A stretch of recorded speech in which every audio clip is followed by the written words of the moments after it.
Hi there. Welcome to Conversations with a Wounded Healer. I'm your host, Sarah Bueno. Today's guest is Jamila Kekulah Kinney. She's the creator of Moving Soul Wellness, which is a holistic movement practice that bridges the gap between soma, psyche, and soul. She's a teacher of the gyrotonic expansion system and Pilates, and she's been sharing her passion for mindful movement for over 12 years. Jamila's practice utilizes these modalities to guide and assist clients in a personal exploration of body awareness and body conditioning. Her training and experience as a dancer, dance movement therapist, Reiki and Zen Shiatsu practitioner cultivates a skillful, intuitive approach that supports and encourages curiosity and focus. I hope you really enjoy this interview with Jamila today. This is an episode where the conversation really spoke to my soul and really felt connective in a very special way. So please enjoy my interview with Jamila. Hello, Jamila. Hello, Sarah. Welcome to Conversations with a Wounded Healer. I am so happy to have you here with me today.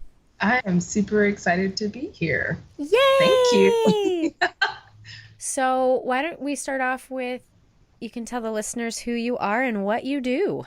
So I'm Jamila Kekulah Kinney, and this is so interesting that it is happening right now because how I actually see myself and the work that I do has actually been transitioning for probably about coming around 2 years. And so I can say at this point in time that it's the work that I do, I would call myself a somatic practitioner, movement practitioner. And so it has a wide scope of how I utilize clients getting to be at home in their bodies and connect mind, body, spirit, and that takes shape really differently. The types of conversations I have through various movement systems that I'm trained in, various body systems that I train in, and then my really strong spiritual personal training that I am continuing to, grow and study, and that just continues to fill up how I actually work with people and their bodies. I think that it is clear but unclear. So that's It's a perfect mess. I love it. It's lovely. It's lovely. People are like, I know that there's something bigger going on here. Right. Even though we're like, I'm just moving my body. They're like, there's something else happening. I was like, you are correct. So yeah. I am excited for this transition for you too then. I obviously had no idea really what was going on with you. So just, I guess, to tell listeners our background together. So you and one of my favorite people, Sarah McLaughlin, hosted a retreat in Costa Rica over 4 years ago. And that's where you and I met for the first time. Exactly. And I know Sarah and love Sarah, so I wanted to go just because I think she's awesome, and so assumed you were awesome just because as well. Right, by association. And I remember, gyrokinesis was really the thing that you were into at the time. I don't know if that's still the case, but... Oh, definitely. Okay, definitely. Yeah. And I saw that and I'm like, what the fuck is that bullshit? What is this? Shit! Not that I didn't trust what you were doing was cool, and even after experiencing it, honestly, I still don't know that I understood it. Yeah, so gyrotonic and gyrokinesis are part of the gyrotonic expansion system, and I am a pre-trainer, which is like the first teacher trainer level. And so I get to help people get themselves ready to actually be able to teach the work, which I absolutely love. Big old, oh my God, I always feel energetically hugged whenever I am leading a teaching. And in general, some basic things about gyrotonic and gyrokinesis is that the work is really holistic and it's very organic in nature. So a lot of the movements that we do, right, that you were like, what the fuck is going on? Yeah. Was very circular. It has a continuous flow to it. It does address, and I believe I was starting to address some of the different breath components and how energetically that changes your attention and your awareness to how you move through space. And so that was also interesting for me to watch. and be a part of when I was, leading group. But it's an amazing system that has been around like actively since the 80s for dancers. And then it's kind of moved out into rehabilitation for various types, as well as sports training. And then just like how I like to use it, of course, is like maintenance and actually connection for longevity in your life. And so it's really helpful to actually work in a kind of recuperative state, I like to call it, and teach the high level dancers that I work with, of course, is like how to actually be aware of the subtleties of your body, right? You're not always performing, and it's like, you're right. not, like for you, you're not always a therapist. You're not always this, you're not always that. But what you are is that you are a body, right? And you have a body, and you should be connected to your body. And actually, you should have a really nice way to be able to recuperate from the day, recuperate from the week and from other stresses, and find ways so that you can really find like a way to harmonize, So I find the work really deep, and I love introducing it to people at various stages. Like my favorite is like getting people to start when they're like 80. That's so cool. Oh, yeah. And it's really great to get those young bodies. So it is varied. But what we did was gyrokinesis. And so it was on the stool and also on the floor. And we did some interesting breath sounds and all of that. And yeah, so, how to describe it is that, much like life, it's varied. And I'm curious, because I know you're a dancer. I know that's your background, but I'm curious what led you from being a dancer to, really being this kind of facilitator to help people. There's your puppy. What's your puppy's name? Mika. Sweet Mika has so much to say. So what, I guess, led you from being a dancer to being a person who really, the way I guess I would encapsulate it is you help people be embodied? Yeah, that'd be correct. I would say that from my earliest memories, I have always been in touch with my body in a way. I also had a lot of pain and a lot of like, when I was younger, that then, some surgeries and some other things kind of helped to actually like get me out of pain. I was diagnosed with endometriosis pretty early on, which is like fascinating to actually even think about the resources at that time in the, early 90s to have like the medical staff be able to, finally go like, oh, hey, it's probably this thing. And I'm like, I've just started my cycle. So it's not a lot of pain. But I also feel like it was really grateful that I was able to actually get some things addressed at a really early age, but that played on for quite a long time. But like I said, like my earliest memories have always been being very aware of myself. Being in my body, always trying different things out, moving myself in various different ways, and having sport outlet and dance outlets, and just feeling like I was always in my body. And then when I was in discomfort, using a rocking technique, which rocking, of course, is just another way to kind of interrupt. It's like tapping, like before tapping actually became a thing. I would rock to try to self-soothe before I even knew what self-soothing was. And then I kind of would be like, if I noticed that like another friend was having like menstrual pain or something like that, like another dancer, I was like, here, and I would rock their body or something like to offer that and like bring warmth to, to help kind of like calm things down. And so I think that was always there, whether or not I knew how to capitalize on it. It took a while for me to actually find the confidence to actually believe that I could teach. Yeah. Because I was like, oh, hey, I just want to dance. And that's all I'm doing is dancing. And I didn't really pay attention to, I guess, the tools that were really inherent and there, that I didn't know how to access them. Other people had seen them, but I would actually call them to mind first. And so through some lovely encouragement of some mentors and things of that nature, I kind of just got onto the steps of like, Pilates and going through there. But I always loved these very sound body-based, embodied type movement systems, whether it was like Bartenia fundamentals and Laban and those things of that nature, and really being in the body. I took great delight. And body mind centering, which is, they have like various ways of actually looking at the body, from like moving in a cellular way and moving in, a bony kind of way. These ideas, they just made sense to me in my body. And so I was always interested in those kinds of things. And so some kind of way they got me. I was led to actually, jump into the realm of, teaching Pilates, and then my yoga studies and all of that just started to blend in my study for energy through Reiki. That it all just started to blend. And basically, I am a student for life. I love learning. And so I just keep acquiring more information, because I also feel part of my work is that when I acquire information that empirically works, is that I then disseminate that information and share that with my clients. It's super important. I'm like, try to be generous with the offerings. It's like, if I'm spending time with you for that hour, that is your hour. I'm not thinking about someone else or whatever. That's the time that I'm spending with you. And so I hope I answered your question in some kind of fashion. Yeah.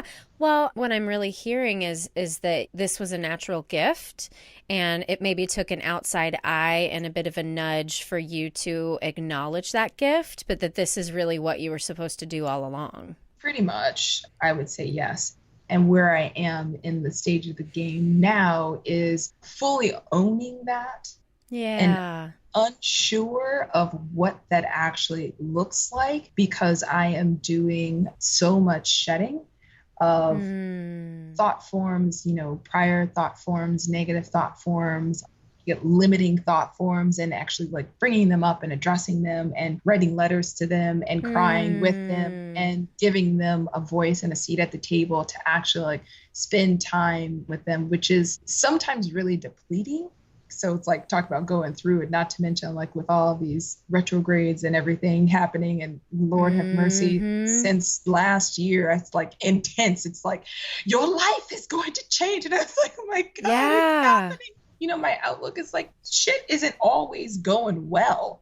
However, the way that I actually look at it and the way that I feel about my quality of life is so different than like a former version of myself who was doing protecting and being unaware of where she really needed to stand in space and in the room. And so now it's just like I let all that emotion come in, and I cycle it, and I look at it, and I write and I dance it out, and I just feel like something is happening. All of this change is occurring, all of these things that I haven't necessarily given space to, where it's like, I kind of knew that they were there, but it's like, look, you really need to get your shit together, because if you don't have your shit together, this next jump that's going to be taking place, and whenever you actually bring this thing forwards, it's going to have repercussions. And I heard that message loud and clear, that there was like, this year, you have to address all these things. And I got the message from the universe, and I got the message through my, my meditations and all of that. And I'm like, yeah, I'm deep diving into so much work and a lot of illumination and forgiveness and acknowledgement, really, all of that. I'm just sitting here smiling in a knowing way. You really eloquently, I think way more eloquently, encapsulate what I feel like I'm experiencing, what a lot of my friends are experiencing. I feel like, too, I almost want to say that this is really a process that a lot of women or female identified people are going through at this time, because I've got some other male colleagues and I don't hear that from them, but I hear this from women, and I think there's a rising right now, and we're all going through this kind of cocoon period, and we are gonna be fucking butterflies flying out of people's butts. Yeah. I mean, like, get ready. So yeah. So You're not alone. And I imagine you've been tapping into your support systems, but just kind of want to let you know from my perspective too. Yeah, I'm in it with you. Yeah, I'm like, I can't say that I don't have like those who are like really closest to me, like watching them in various age groups, right? As well, that are also having this very type of awakening. And that's what I think it is. It's another call to actually see what else is there. Yeah. You know? So they are ready. Yes. Ready for us. Absolutely. And I've just found myself, I can't get enough spiritual connection right now. I've been, and my husband will tell anyone, I'm buying crystals like it's my fucking job. Because I found on eBay, I can fucking get great deals. And so like, seriously? Yes. On eBay? I've never checked. I have some people that I follow on Instagram that I purchase my stuff from. That's so cool. I do it on eBay because you can get shit for like $5. Yeah. So it's been crazy. And my brother came over once and he looks around and he's like, what's your crystal budget per month? And I'm like, there is no budget right now because, dude, I need all the connectivity that there is. That's so funny. I had that experience. And I mean, like, my budget is like small, but there was a period of time where I was just like, okay, yes, I need this. And I have like a divination deck of that actually where you can learn about different crystals. And I use that and I pull that out sometimes, which is really great because it's like, okay, write this down and then like go to Dave's and like, yeah. You know what I mean? And it's like, okay, and then feel it. How does it feel in my hand? But the thing that I use regularly, of course, is my somatic meditation practice. And that is always my go-to. And then I have a tarot deck, which is the Mary L. tarot deck, which is super, super powerful. I knew when I had seen it, I had a couple of decks in mind, and then I saw it on Amazon, and it literally spoke to me across the interwebs. And when I got it and I pulled my first reading, and I was like, fuck. Wow. This is the deck for me to pull. And so I often meditate. And then after my meditation, I just do a 3-card pull. And I'm like, okay, I ask for information. What is it that I need to know about the day? You know, what's my advice? What's in and what's out? You know, what's morning? What's midday? What's evening time? It depends. And right now the readings are pretty fucking spot on. Very spiritual. It's like, keep going. Rise above and watch from this elevated view and like just this amazing encouragement that is being resourced, that I know that it's coming from, you know, the energy, from my energy and energy of all the space and time that I have taken up, and however many lifetimes that is. Right. It's like sound waves just traveling far distances to come back to the center point. And then that's me. That's where I am right now. And I get the message and then they like, well, can go back out or whatever. It's really, really cool. And that's like my personal practice that I have. And I just, you know, notes about that. And then I am doing lots of writing. And so that's just getting to see like, ooh, these voices, they're my voices and they're all like coming together. But wow, it is an elevated voice in a way that I had only seen, you know, it's like it is the coming up and the fullest expression of your Buddha nature. And it's great and it's amazing. So yeah. And I'm always listening to what my guests say with a skeptical ear, just for the people who might be listening who are like, tarot cards are bullshit and whatever, all this kind of stuff. And I guess I want to speak to those people. And what I learned about tarot cards that helped me make more sense of it is that it's a tool for you to hear your highest wisdom. For me, it's almost like validation. Like whenever I pull cards, they're always spot on. They're either exactly what I needed to hear or exactly what I thought was going on. And I just needed some external force to like validate that. And like you said, that it's all the energy that's coming from you. I think about being connected with the divine, whatever that means for different people. But for me, like a divine, like universal kind of source of love and my highest good, And then the cards are reading my energy. Yes. As I pick something out. And yeah, kind of just like you said, like all my cards right now are, that keep going message, that you're building something amazing and there will be huge benefits and prosperousness and all of this sort of stuff. Just keep going. Yeah. Yeah. So if you're listening and you haven't used tarot before, just, I don't know, maybe try and just see what's up, Because the cards speak to you. And the thing about it is like when you think about tarot, I feel, because I use it as a personal and I don't actually do readings for other people, but, just from how I actually use all of my other energetic resources is taking a photograph. It is a snapshot for where you are at that moment in time when you pull a card. It is actually the physical representation of your thought form and of yourself at that moment in time. And so it is interesting if you pull cards in the morning like I do. For me, I pull the cards to see what's happening for the day and things I should be, just be aware of. And I get that. And sometimes I just pull the cards out and I look at them and then I might read about maybe the first card, for my 3-card pull. And then there are some days where I'll meditate, I'll pull the cards, I'll leave them there, and I will come back at the end of the day and I will read about what those cards meant. And I'd be like, okay, well, this makes so much sense about that. Right. Okay. It's another physical representation of your mind, where you are and where your spirit is, where your psyche is. Right. So, yeah. Yes. Well, let's shift into some of the healing talk because I'm really curious what your response is to this question. But do you find yourself connected to the word healer in the work that you do? And if so, why? And if not, why not? Okay. So when we first met, I would have said yes, that I connect to that word healer.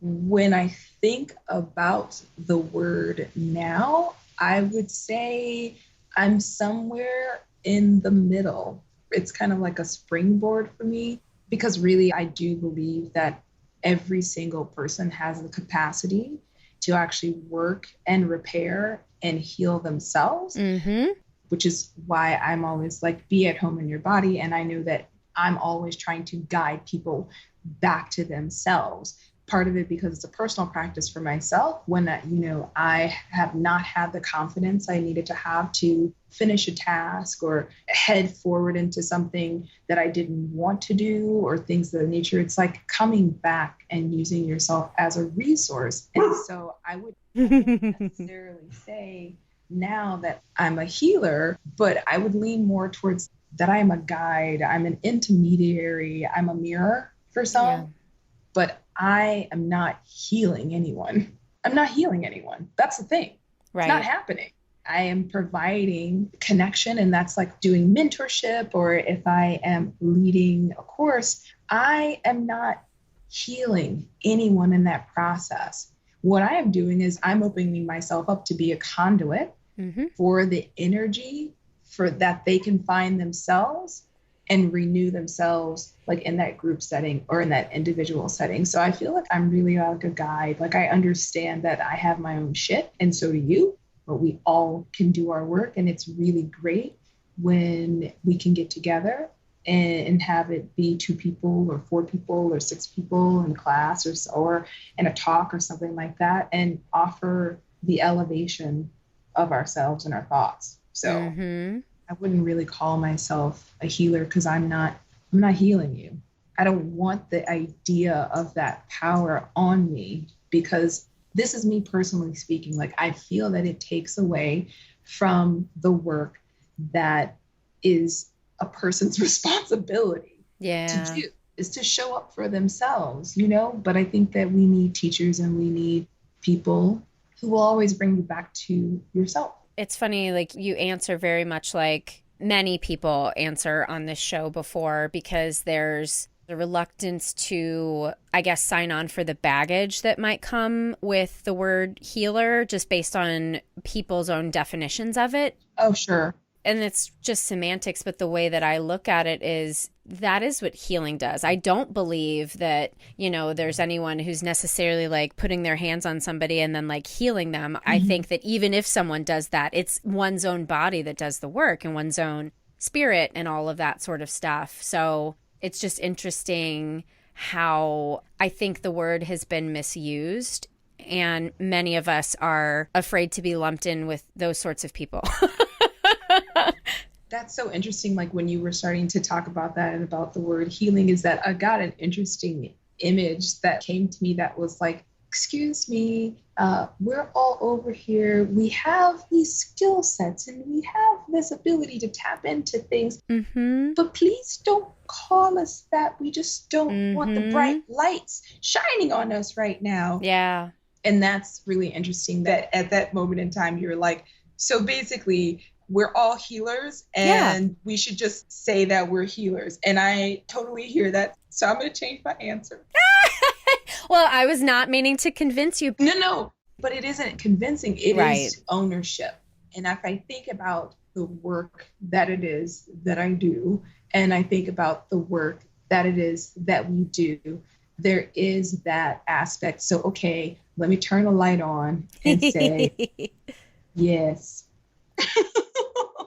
Because it is true. Yeah, I see that. I saw that image come up and I was like, all right, I see. Okay. Yeah. And I guess for me, I've really struggled personally with how to walk that line between humility and gratitude and being conceited. I want to take ownership of my gifts and everything that I bring to the world. And I think I bring a fuck ton, but then there's socialization that says, no, you can't do that. There's society that says, no, you can't do that. My mother's voice in my head says, no, you can't do that. And I'm trying to, I guess part of, my therapy and putting this podcast out is finding people who will join me in owning this word, Yeah. And that's why it was like, I got the image, I got the vision, I heard your words, I heard the power behind them. And it's like, this is the thing that happens. Don't minimize what it is that you do, because really, then it's always like when you talk about to people who don't believe you, right? Or believe in the work.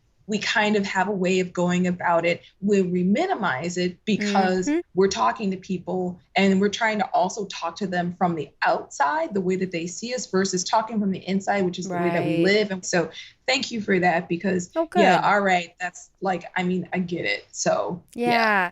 And what you just said about talking to people from the inside versus the outside, that's what I've been struggling with some body image stuff lately, and having this real shift in looking at myself differently as a sexual being and trying to recognize that it's not about sexual attraction. And I'm almost fucking 40 years old, and I'm finally stepping into this place of like, no, what's attractive about me is my light. It has nothing to do with what I look like. And so I've been consciously trying to project the light out, not to get any sort of sexual attention, but just to kind of see what happens. And I have the best conversations with people. I have the best, like, very small, short, what people would call superficial interactions, but they're not superficial at all. It's people really fucking seeing me. Yeah. And I just need to somehow figure out how to switch the lens and see myself that way. Yeah. I think so I can really step into my power in that way. I think, like, when you talk about like seeing yourself in any certain kind of light is something that I had been working on, really, that was like thrown in my face in regards to when I was in my separation before my divorce. I realized that in regards to my artistry and creativeness, I stopped that. And so what that did is, because I didn't think that I was like good enough. I didn't think that, it's like, oh, my idea as what a wife is supposed to be. And these are all done by me. This is what I thought. This wasn't, my ex-husband, which we have we are such good friends. And I'm like super, super happy for all the work that we've done to be able to be amazing friends, because we're amazing people. But actually realizing that I didn't want to be seen. And now talk about so many tears crying, like in my apartment, when I realized that not even in my marriage did I actually want to be seen as the creative, vibrant person that I'm like working my ass off to be right now and really stepping into. It's like, why did I do that to myself? It happened, right? It was a moment, as in years. Yeah. So what I guess I would just say to you is go towards what are those questions and what are those resentments and what are those things that you have going on where it's like, why can't I be seen? Or what are you hiding that you don't want to light up?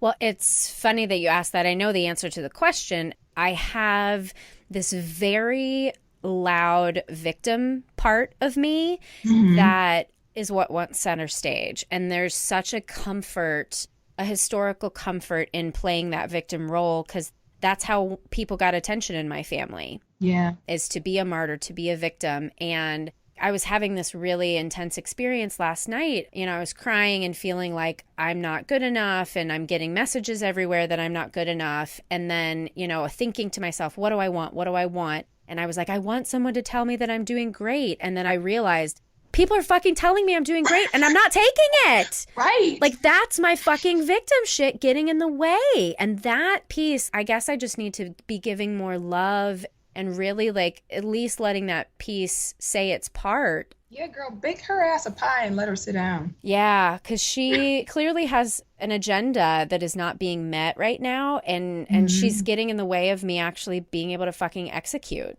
Yeah. Right? Woo!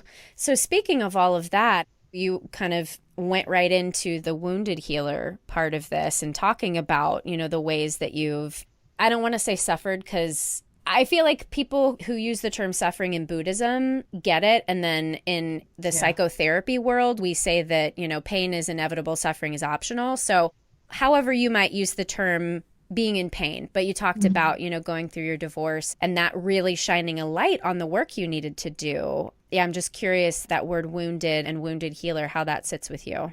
I feel nothing. Nothing. I'm like, okay, yeah, sure. But I'm neutral to it. It doesn't actually affect me in any sort of way. Yeah, it's funny because, you know, I ask these questions of all my guests, and there's usually a strong reaction to one or the other and an endorsement of one or the other, but both seems really too hard for people to hold. So it's just fascinating to ask the same questions over and over and get a trillion different answers and pick out the similarities. Yeah. Yeah, but it sounds like just the way that you describe your work, it would be my observation that I don't know that you could work in this way without being in touch with your own wounds. Absolutely. Had I not gone into this deep curiosity of myself based off of familial deaths and grief structures, family systems, and seeing how people dealt with that, and then seeing how I was dealing with that in response to that, and seeing how I, you know, was showing up, is that when I ask myself the deep questions, and I am a deep thinker, I like to ponder, where is my place in the world, you know, as I am in this version of myself that I'm aware of. All of that basically just has led me to going like, okay, you need to take action. It's not a theoretical thing, Jamila. Like, you studied therapy, sure, but did you believe that it was gonna work? Like, you have to keep applying yourself. And so it's like finally investing and actually doing the work for myself and not seeing it as a theoretical kind of question, but putting it into action. That is really where the shit hit the fan in all kinds of ways. So it wasn't, shit is still like going crazy. But at the same time, it is that beautiful mess that can sometimes, you know, leave me up crying, sobbing for many hours that I have to like just scribble and write at the same time, because I can't do anything but have this profound response to whatever is going on in life and whatever is going on in my life, or whatever lessons I have really grasped and how that has impacted the way that I actually move through life. And really a lot of that hits home when I see my own limiting thoughts when I see the self-sabotage. And that was like a huge thing for me this past year. Let's look at the ways that I self-sabotage. Yep. Oh, look, that is an interesting bill. Yep. Do you actually want to pay that bill?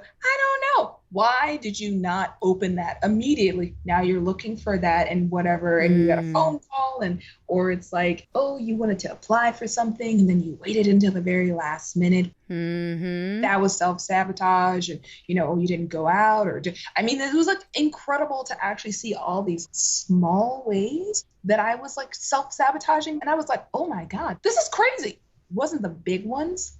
I knew what I was doing when I put the mail away without opening it. I knew that. I was like, yeah, girl, I know. But it was the small ones where it's like, ooh, you probably should have gone and gotten that doctor's appointment, because now, yeah, I mean, it's small things, medium-sized things. That was really eye-opening to see this pattern of minor self-sabotaging behavior.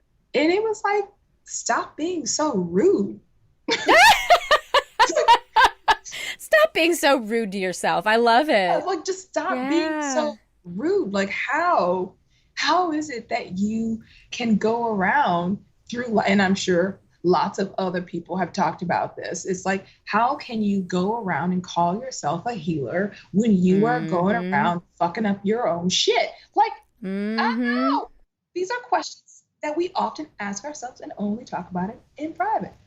Right. And that's the other reason I wanted to do this podcast too, because I've, worked with enough people as a therapist where I keep hearing the same stories over and over. And I've come to realize none of us are unique in that way. The pain that we struggle with, psychology is a thing for a reason. Human behavior is fucking predictable, and we all do the same shit. And yeah, pretty much every single person talks about imposter syndrome in one stage of the game or the other. That's exactly what that is. And that fear of, oh, if they only knew that, I was doing whatever at the end of the day, that no one would listen to me. Right. It is not cool to sit in a place of fear. You don't make good, valued decisions. No. Right. From a place of fear. You are always trying to claw your way out from the last fear-based interaction and decision-making series that you did from the last time. Like, yeah. And when I think about people that I want to do my work with, who are healers for me, I want to know that they've been through some shit. I want to know that they have felt as fucked up and crazy as I have. Otherwise, I ain't going to trust you. I believe that. Please let me know that you are a human. You're not a cyborg. Right. Thanks so much. Thanks. Next. Thanks. Oh. Well, I want to be mindful of time and start wrapping things up, but I'd love for you to tell listeners, like, who should come to you? What sorts of people with what sorts of issues should get your services? Yeah, thank you for that. Always be marketing, Jamila. Always be marketing. Again, this is me working. This is me working, right? MovingSoulWellness.com is where you can find me. And I would say I really work well and offer space for people who are curious about themselves, and not because like they're already in shape. If you're in shape, that's fine. That's totally fine. It's great. I love working with people too, because there's always something to gain, and kind of like, how is it that you actually motivate yourself, or how is it that you put up a roadblock or self-sabotage yourself from, staying in what might be a difficult body responsive moment, right? People who are curious to see what they can learn about themselves and from themselves in a one-on-one situation, it would be really great to just expand your mindset and actually to work with the longevity of your body. How can you really, really be mindful and holistic and connected in your body so you can do all the things that you want to do, that you're curious about how you can support that for life. So anyone. Basically. Yeah. Anyone, really. Cool. And I feel like we talked about a lot of really big things today, but is there anything that we didn't talk about that you really want to make sure to share with listeners today? I feel like the thing that happens a lot in regards to pain, for instance, like physical pain, which of course I work with therapeutically. And what I would say with that, which is difficult for some people to grasp, is like your pain is there, and like how much time have you actually given your pain to actually speak to you? Not speak to you because this body part is calling your name, but it's like, where else do you feel that type of, that thread, that pain in your body? Because oftentimes where you feel it in the acute stage is really a symptom of something larger that's happening in your global body. And so getting to work with people who understand that and can help bring that to light, whether it is somatic movement, gyrotonic, gyrokinesis, manual therapy, any body talk, therapist, or anything where someone can get you into that place. Is, you came in for your knee, but there's this whole other system in your shoulder blade and neck that are like real kind of jacked up, not like, it has its repercussions, and it's sending it down the chain because it hasn't been listened to at the onset, right? So it has to travel to a place where it can scream the loudest so you pay attention to it. So I would say in regards to those types of things, to check in with your body and to check in with your body resources, whomever you're working with, personal trainers, things of that nature, to find out what globally is happening, because everything talks, it's all connected. Yeah. Oh yeah. And I think that that's really important because it's a lot of chronic patterns in the body that show up from thought forms, and some of the stuff that is, systemic, that doesn't have anything to do with like the way that you think. It's just part of you happen to show up in the world, and recognizing that some of it is how you use your body, and some of it is how you think about using your body, and some of it is that's just how you were born. Right. A thing that I learned essentially is that your energy body is the first form of defense, and then your skin is the next form of defense, and then like physical injury is really the last thing that your body wants to do, to tell you like, dude, shit is fucked up. I've been telling you this in different ways and you've been ignoring me. Yes, Donna Eden, she'll tell you about that in the energy body. So and Carolyn Miss, she will not mince words in her books when she talks about that stuff. But so pain is definitely why people come to check out Pilates or gyrotonic or gyrokinesis or recuperative movement or, somatic work, and why people want to try things that seem woo-woo or out there. And it is, you are getting something in a very acute kind of way, but there is something globally that's going on that really can be addressed in a way that can at least maybe like temper some of the intensity behind that and give you some tools. We're all here to offer tools based off of what it is that we feel called to work in, So find people that you really can connect with and ask questions and look at some of those, how you see yourself, how you see your pain, and how you manage that when you're working in these ways with your therapists and body therapists and, somatic practitioners and manual therapists, is that let them help you, give you tools, and then please go do the work. Because don't come back. Right. Don't come back and say shit didn't work because you weren't doing the homework. Right. And that's a whole nother podcast. That's a whole other thing. But so that's something that I wanted to just mention about, how I view what's my take on pain in the body. So that's a small piece. Well, that's awesome. Jamila, thank you so much for being on the show. This was fantastic. And it was 4 years ago that we met, and we haven't really kept in close contact since, but clearly you and I have been on the same spiritual mission since then. Yes, so clearly. I'm just like so happy to be reconnected with you and to know that we're walking this path together. Absolutely. It is great. Again, this is like reaffirmation. So I love it. And I'm taking the hints and I got the signals, and it is really great to be able to broaden the community walking in our power. So I love it. Oh, thank you so much. I hope you enjoyed that conversation with Jamila. Thanks so much, Jamila, for being a guest today. And as always, thanks to Andrea Klunder and Edwin Ruiz at the Creative Imposter Studios for editing. Thanks to Liam O'Donnell for that great album art photo, and to Ben Mueller for our theme music. For more information on Jamila, you can visit my website at www.headhearttherapy.com/podcast. And you can find Conversations with a Wounded Healer on Facebook and Twitter, Spotify, iTunes, Google Play, or Stitcher. Thanks so much for tuning in. Bye-bye.